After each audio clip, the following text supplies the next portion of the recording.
আপনারা সরাসরি দেখতে পাচ্ছেন রেজিনগর থেকে হুমায়ুন কবির সাহেবের উদ্যোগে বাবরি মসজিদের শিলান্যাস। দেখতে পাচ্ছেন কত পুলিশ মোতায়েন করা হয়ে গেছে।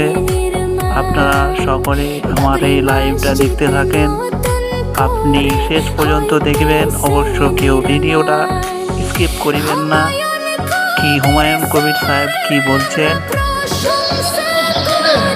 লাগাতার বিরোধিতার জন্য আমি 25 বিঘি জায়গা সাধারণ মানুষের কাছে কোনো ফোন করিনি। শুধুমাত্র 3 কাঠা জায়গার উপরে, আমার 5টির জায়গার উপরে এত বিরোধিতা সত্ত্বেও আমরা আজকে ভিত্তি স্থাপন করছি। 25 বিঘা জায়গার মধ্যে ইসলামিক হসপিটাল হবে, বিশ্ববিদ্যালয় হবে, পার্ক হবে, হেলিপ্যাড হবে এবং একটা মুসাফিরখানা হবে। এটা পূর্ণাঙ্গ